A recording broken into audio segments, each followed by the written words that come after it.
thank you for being here today, Sue. I'd like to say that for many years, you have been one of Hadley and Luzerne's strongest advocates. Thank you. And so it will be interesting and fun to get to know you a bit better today. I appreciate your invitation. Right. To be here. Yes, really. Thank you for participating. So let's just jump right in. So are you local? Where did you grow up? I grew up on the other side of the mountain in Glens Falls. I've heard of Glens Falls. Yeah, I thought you had. Yeah. Yeah, I did. Okay. I am the oldest in the family. So my parents called me Susan Faith. They named me that because they had faith there'd be many more children. But when I was 6 years old and the fourth child was born, they named her Melody Hope. And you know why, don't you? They'd hope there'd be no more. Oh, she was the last. That's right. But that really is your middle name. It really is my middle Oh, that's name. so nice. I Yeah. didn't know that.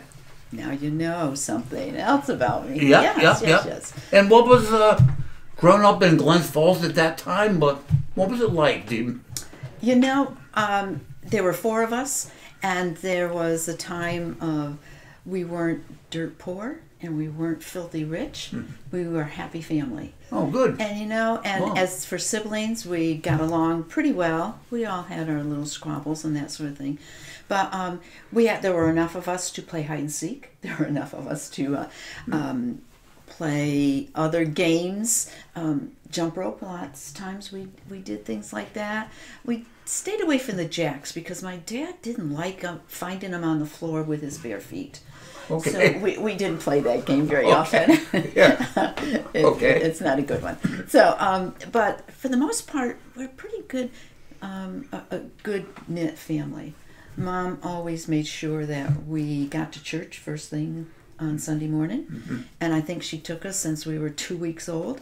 And sometimes we went screaming and kicking, but for the most part, that was our social life.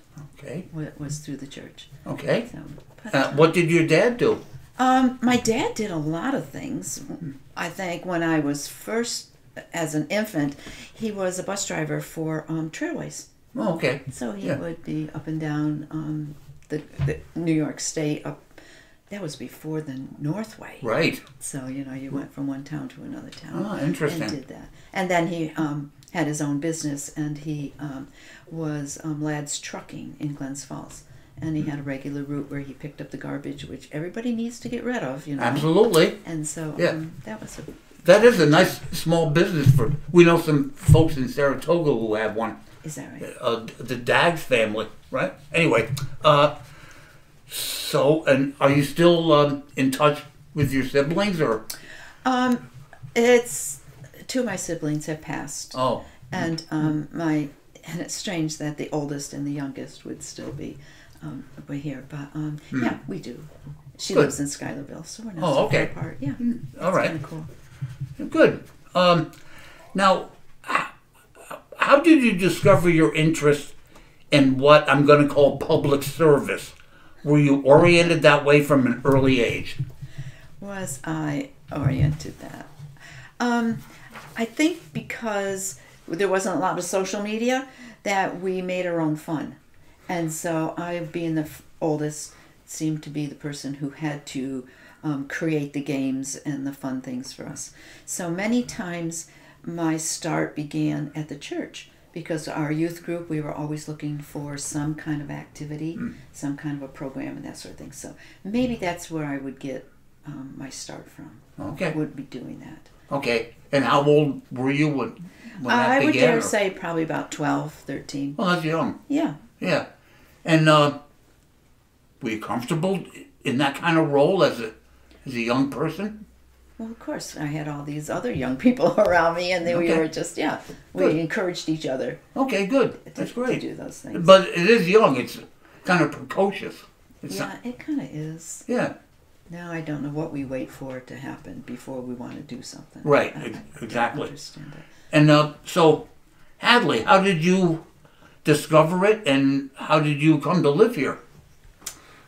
How did I come to live here? Well, I do have to back up just a little bit. Sure.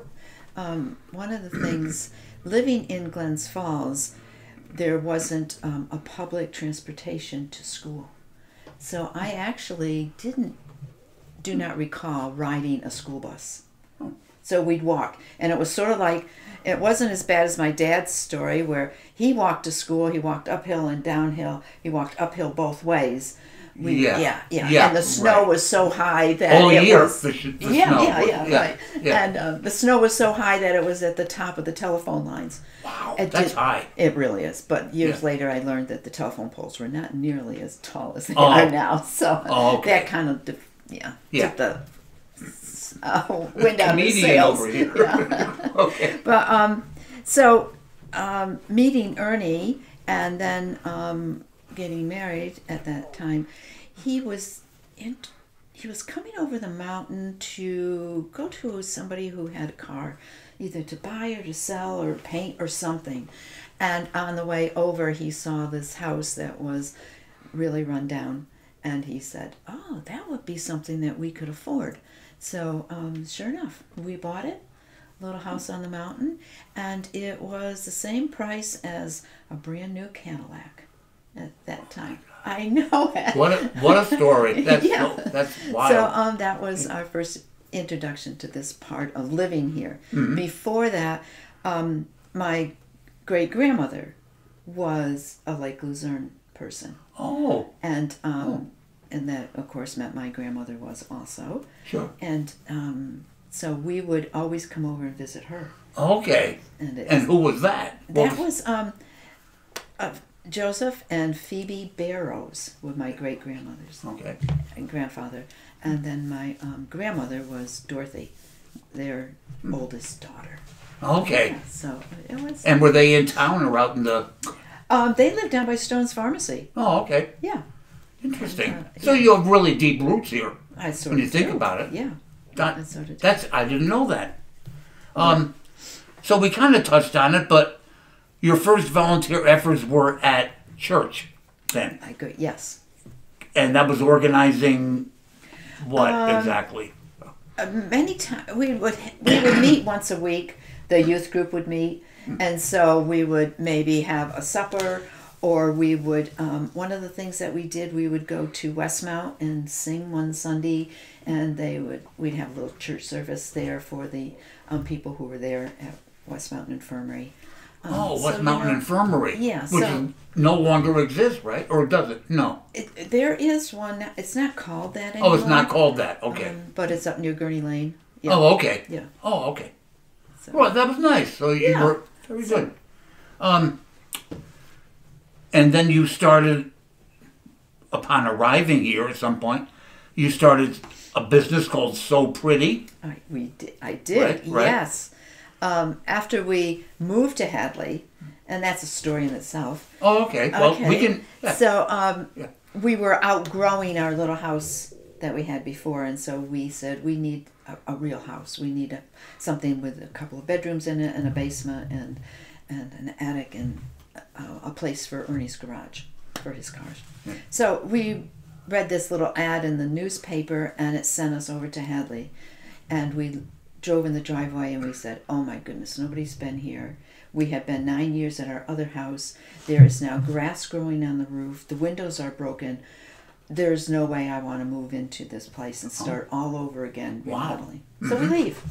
So we're reading the paper again, and this time it says to call this number, and there's 2 outbuildings, 3 bedrooms, and a 2-story house. And so we said, well, one of those outbuildings must be a garage.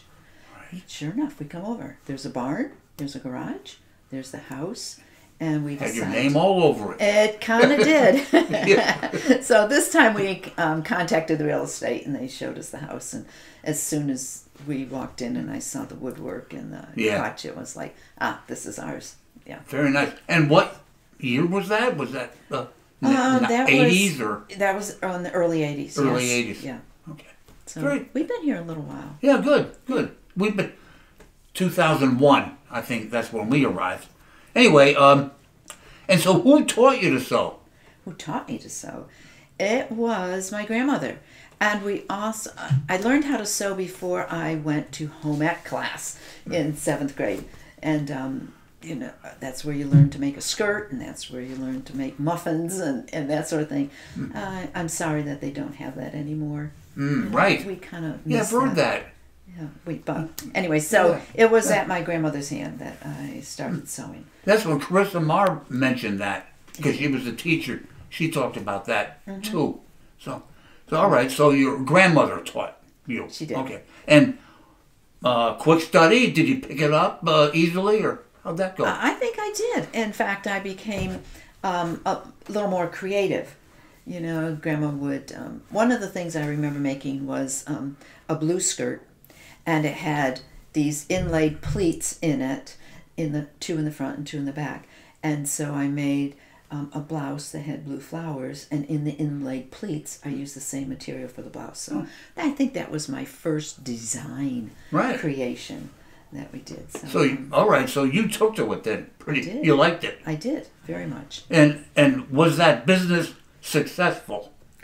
The Sew Pretty business. Sew Pretty business. Yeah. I had it for 27 years, and it was. Ernie had given me the opportunity, did I want the barn or did I want the garage? And I knew he really wanted the barn. And besides, it was farther away from the house. So I took the little garage, the carriage house, and he took the barn over for his cars. And through that, we worked to create a really nice place for my sewing. Oh, good. And, yeah. you know, I met some wonderful people. What people would do, I designed with their instruction, a gown for them to wear to a wedding or to the prom. So they would come into my shop and we would have bride books all over the place. They would look at the bride book and they would say, this is the sleeve that I want in this dress, and this is the back of the dress I want, and this is what I want for the... Custom made. Exactly. Ouch. And then I would sketch out a picture of what it was, and then they in turn would say, okay, this is it.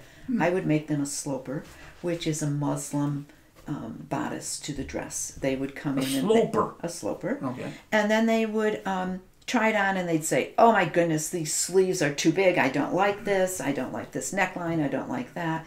And then we would adjust it to what they preferred. And at that time, they made a deposit. They could not change their mind. Okay, once. Right. Yeah. Gotcha. Because it just wastes too much time to keep changing the sleeve. But still, you gave them that opportunity. I did give them that opportunity. So I was very busy. I hired some people to work with me. Oh, I had no idea. And then it came to the point where they, people who came to the shop to have their dresses made didn't want my, it's not that they didn't want, but they wanted me to do the work. They didn't want me to farm it out to somebody else who was in my shop. Oh. And I couldn't keep up. And so it was because you were that good? Or what was that about? I'd like to think I was that good, but well, it sounds like it. I think it was the opportunity that they got to see their dream dress in reality. Gotcha. You know, it's gotcha. the real thing. Right. I think that's what it was. So it had to be you. That's what they kind of thought. Yeah. But it's remarkable. All in all, I kept hanging in there. I rented tuxedos, and having two boys, I thought, well, maybe someday I'll have the opportunity to make wedding dresses for daughter-in-laws. Sure. And I'll rent the tuxedos to the boys in their class.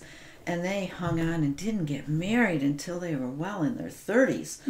I was getting concerned that I might have to put out a want ad for girls. Right. Yeah. right.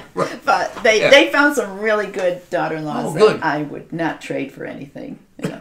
That's nice. So you rented tuxedos to the boys, to people at large. Yes. Yeah. To those who were going to the prom, to those who were getting married. I even had a couple who rented tuxedos because they were in a performance, a musical performance. Sure. So, you know, that's kind of cool. Sounds like you did. You were pretty successful. It sounds like thank it. Thank you. I didn't get filthy rich. No, but still. But I was content in what I was doing. Great. And to me, that's success. Yeah, for sure. Yeah. That's very nice. And so you've had other businesses. You've had a shop in Hadley. Oh, right. Remember? Yes, yes. Yeah. My friend and I, we opened up the gallery. Yeah. And we felt there was a need, and there still is a need in our area.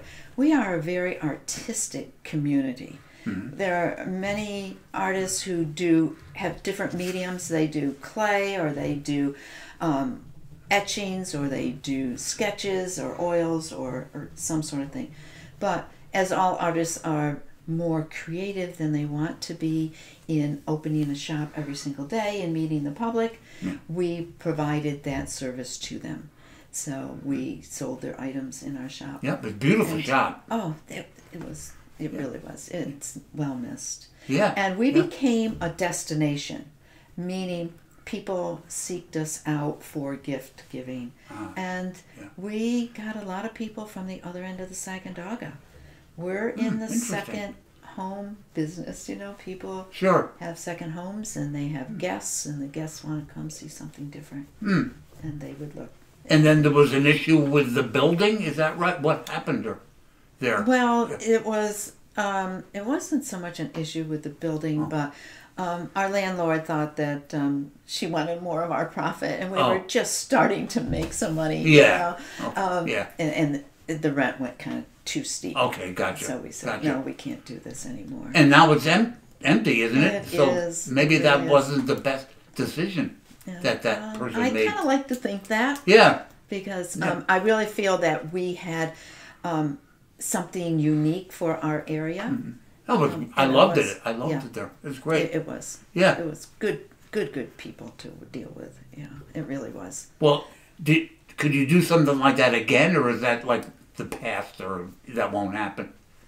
I would like to think we could do that again. Okay? I really would. I think just need to find the building. Right. I think many artists have said to me how much they miss the opportunity to put their things in our little gallery to sell. Oh, interesting. Sounds like that's got a possibility. Maybe, who knows? It does, but good. As I'm approaching the retirement years, I'm not so sure. Right, I understand. Yeah. So, do you like self-employment, or do you like working for others? Well, that's a given. Everybody wants to be their own boss, don't they? Although it is really nice to be to punch a time clock and to know that there is a paycheck at the end of the week. Yeah. But when you're self-employed, it's like there's no guarantee that it's a good week. Yeah, right. So it's and you've got to be good at jack of all trades, like advertising, promoting, all that. But you like it. But you do. It's a challenge. Yeah. And you feel like you are accomplishing something that is of importance to the community, and that's what's good about it. Yeah. Okay, great. Now, Hadley Business Association and Historical Society. These are kind of collaborative positions. Well, it's a hat that has several visors that I wear. So one day the visor says HBA, and the other day it says Maple Festival or something else, the Historical Society or something. Yeah. So is that kind of collaboration, is that natural for you? Can you delegate and share decision making, or are you kind of lone wolf type, or what do you think? I'm a pusher.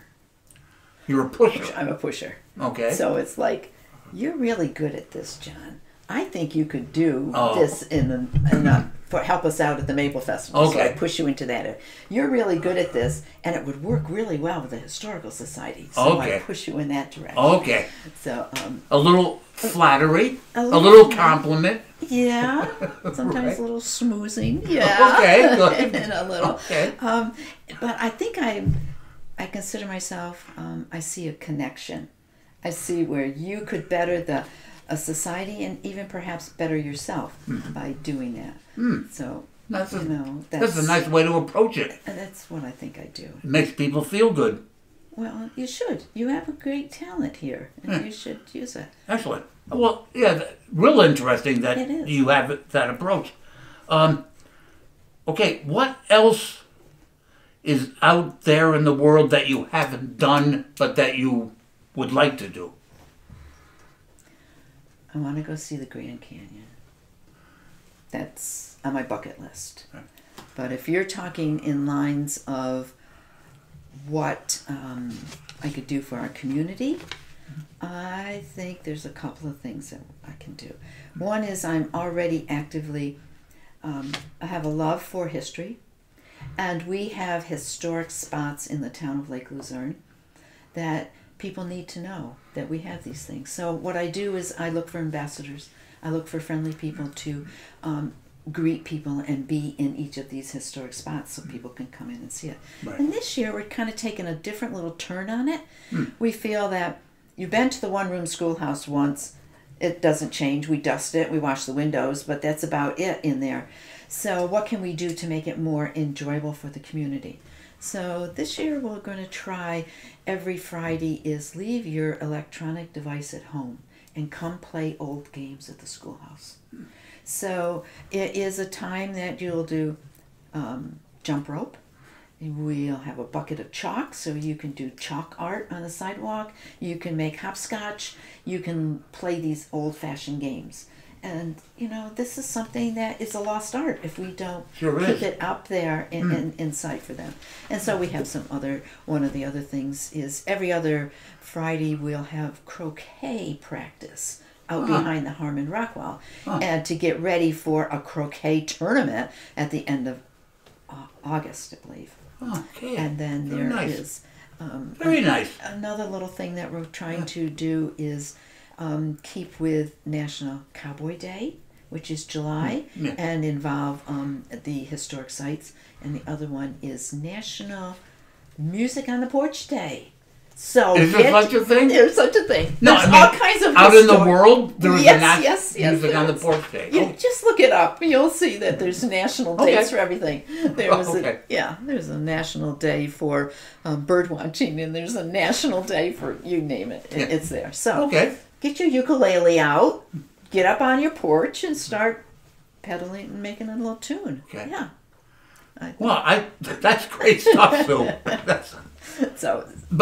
Well, the thing with the school, people will bring their kids. That's the idea there. Well, right? You know what happens. It's like we're in a resort area, and Grandpa and Grandma have the camp up here. Yeah. So Mom and Dad drop the kids off for the summer. Yeah. By Thursday, when we're open, Grandpa and Grandma are tired of going to the beach. Right. Let's go do something else. Something else. And there we are. That's right. We're right there to open it. And it's free. Yeah. You know? And how is it getting people to be an ambassador? Is that difficult, or how's that go? It changes. It was strange this year. I have had 2 different couples come to me and say that they want to be ambassadors. It's like, that hasn't happened before. It's kind of nice that they're volunteering, so I have to keep them in mind. But I think it's not super demanding. It's not like it's every single day. It's when you can do it. And we do ask that you keep consistent hours between, what times are we again? I can't remember, but it's noon to 3 o'clock. Noon to 3. Noon to 3. All right, so you like people to maintain. Okay. Yeah, we do that. And the nice thing is, the town uses some of their occupancy tax because this is for our visitors, really, and our residents. Yeah. And an ambassador is now going to receive $20 a day for being at the thing. That's $5 an hour. All right. If you like doing what you're doing, if you like meeting people, it's nothing. Excellent. So that's what we're doing.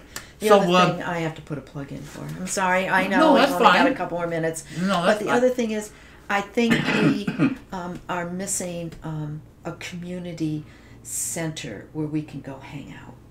We need to find something like that. You know, there used to be a lot of, not delis, but little diners. You know, you'd go meet the guys there for breakfast, and the ladies would meet the gals there for lunch, and you would, you know, we miss that. Yeah, we need a community thing. So maybe we can find a big place, and we can put art in it, and we can put music in it. Isn't that nice? Yeah. Like in Tony Cirillo. Anyway, downtown. Anyway. That could be downtown. It could be on 9N. There's a beautiful old building up there on 9N. That's even better. That's better.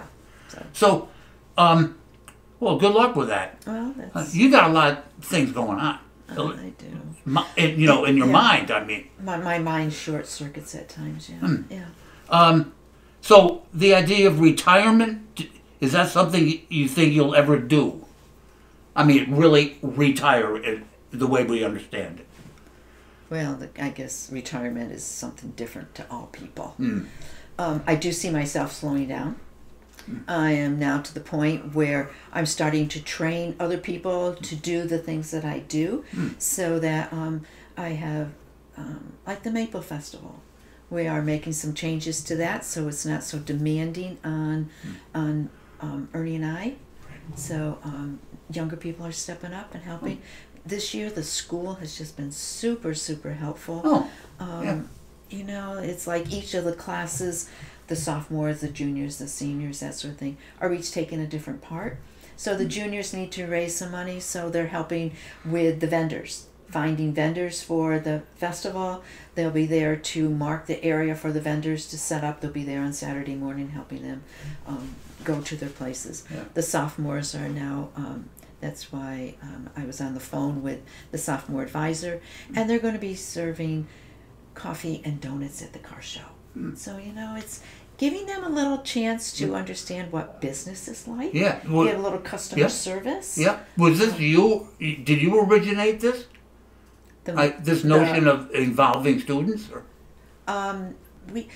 The Hadley Business Association has been giving scholarships to the students. Oh. And so this is, part of it is they need to give us some community service. Good idea. To get the scholarship. So we're now providing a way for them to do this community service. She's too modest. You didn't say it was her, but anyway. It's a collaboration. Okay, sure. Really is. How do you think the town should develop? We're thinking about the future, Hadley, Luzerne. I don't think we have time enough for that. But okay. That could be another Probably thing. Not. But okay. I do think Hadley or Lake Luzerne needs to capitalize more on a heritage district. I think not everybody can tell our story the way somebody from Lake Luzerne can tell the story. And Hadley, I really think we need to spruce up the town a little bit, make it more a place of destination and pride, so that we have a few more businesses start up. Revolution Rail has been an awesome asset to the community. So now I think other little businesses will pop up because of that. But that's only my 2 cents. Okay, no, that's great. Let's see. Big picture oriented. Do you know where you're heading when you start an enterprise, or in other words, you got the goal here, or do you see it develop organically as you go?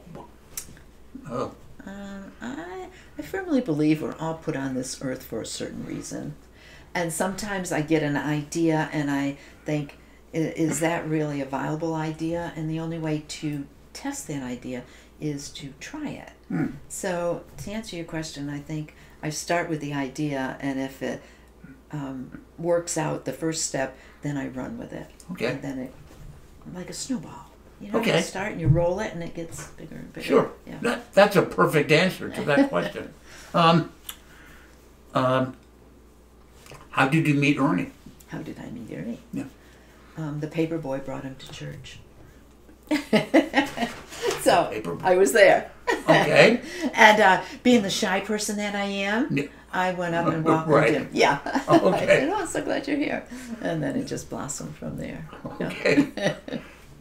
So he was a friend of the paper boy. Yes, he was. And he had just moved here, or how did he? Yeah. He was from Argyle, and he came. Okay. So he moved into this area. Yeah. Cool. And who works on the cars? You or him? Well, I just kind of like, yeah. You- I think I do not do. Oh, you don't work on the cars. The only way I work on it is putting the key in the ignition. Oh, you know how to do that. You've I been do to school now. for that. Yeah, I have. Yeah, yeah. Yeah. Um, I'm very thankful that he takes good care of our cars. Okay. I do pay the registrations though and the insurance, but Okay. he does that. Yeah. No, but doesn't he? Does he buy and sell cars, or do I have that wrong? Well, No. He collects them. He collects He them. collects Okay. them. Okay. Yes. Okay. Wasn't sure. Yeah, he does. But the interesting thing is, when I met Ernie, he had an old Chevy, and when we got married, it was a '55 Chevy, and we have still had that same car. Do you really? Yes, we did. And in 2015, That's he- 75. Wow. 70 years. Yeah. Wow. That car. And it's the same car that we, for our anniversary, when our 25th anniversary came up, Ernie said, "What do you want to do?" And I said, "I want to go to the Grand Canyon." And 20 years later, we packed our suitcase, put it in the back of the '55 Chevy, and we headed out to that area. Oh my God! But in that car. Wow. It was awesome trip. Oh. There are so many wonderful, wonderful people in this United States that Yeah. we don't even know. And you still have the car. We still have the car Do you use it? all the time. This is our ice cream car. This is Okay. the car we take every Wednesday night to go get ice cream at Bonds. Okay. Yeah. Oh, that's It is. That is a great story. It is. That car. And he still has the same wife. The Really? same car, yeah. No she came with trade-in. a car. There was No no trade-in. Do you have children? I should have asked Oh, earlier. yes. But Yes, we do. We have two boys that 2 years apart, and they were brothers. They're still brothers. They still are? Yeah, they are. Okay. But they squabble among themselves. But the thing is, if somebody else were to complain about their brother, they would stand up for that brother. Fight him tooth and nail for him. But yeah. And what are they up to? Believe it or not, they our oldest son is also named Ernie, and he has a farm in Fort Ann. He raises beef cattle, and married to a pharmacist, and has given us a grandson who very works for the nice. post office Very now. nice. And our younger son Gary married a local girl, Nora Kiernan, and they have an older home, like it's almost 200 years old home in Schuylerville. Oh. And they okay. gave us a granddaughter. And Gary is very handy at, he does home inspections. He's a licensed electrician. So he... Competency runs in the family. It must. That's what I'm thinking. And he believes that this historic house should stay historic. So he keeps it in up to date. He doesn't want the old wires to burn down or anything like that. So, but whatever he repairs, he keeps it old. Very good. Yeah. Really sounds perfect. I think it's a perfect family, yeah. Yeah. So just a couple more questions. All right. And then you'll be free, Well, I don't know if Nan's going to be after you here. So, maple syrup, Yeah. what tree does it come from? Well, it has to come from a tree that is at least 10 to 12 inches in diameter. So, the Indians said that they started this maple syrup business from maple trees. And if the sap didn't come from the ends of the branches, it would have it would have come from the ends of the branches. Never mind. Don't even put that in there. So anyways, the Indians found that the sap would ooze out of the end of the branches, and they gathered it into their little oh my goodness, I'm so sorry. I can't Buckets? do that. Buckets? No, they didn't have buckets. What did Oh. they have? There's an Indian. Pouch? No, it's an Indian name. We'll come for- up with it. Okay, you come up with it. But one Anyway, day, they had a receptacle for that's right, for catching the sap. So one day the chief apparently put the his hatchet in the tree, and the tree started to weep, and it weeped into a bucket at the bottom of the tree, and his woman gathered this and started cooking the meat in it, and as she was cooking the meat in it, a sweet fragrance went throughout, and it made the meat very tasty. And from that, they decided that they would continue to boil the maple sap down, and they at that time they didn't make it and put it into jugs like we have nowadays. They would make it to become sugar, and it would be hard, and they would use it as a bartering tool. Many times they'd take it, to the trading post, and not only trade skins, but they would trade maple sugar for blankets or whatever they needed. You looked into this. Well, yeah, we've done it for a couple of years now. Yeah. Yeah, we did it when the boys were little. So. Oh, did you? Yeah. Okay. So we've been doing it for over 30 years. So we've established that the syrup comes from a maple tree. Yes. Okay. A maple tree. All right. Now, you've got a big day coming up, in a festival. Oh, my goodness. Yes. Now, since I understand the Pope is coming to the Papal Festival. Where'd you hear that? In my head, I heard it. Is that happening, or? Everybody is welcome to come. So the Pope wants to come to the Papal Festival. He can. Sure he can. Okay. Does he want to change the name of the festival? He probably would prefer. Yeah. Anyway, if he is coming, we got to start getting ready because there will be 100,000 people. He always attracts a crowd. Sure he does. So we better sweep the streets or something. We better. Yeah, we better get going. Anyway, so the last question. All right. How did you become the senator from New Hampshire? You don't live in New Hampshire. Right. You don't know anybody in New Hampshire, I assume. Have you ever been to New Hampshire? Yeah, we have. Oh, so that's how you did it. It must be. So you visited the state? And it's a state, what's it called now? Liberty free? What is Live it? Free or Die. That's right, live free or die, yes. You came up with that. Oh, probably, yeah. Yeah, I think you did. Yeah. Because if you look at the senator from New Hampshire, you'll see a kind of stunning resemblance.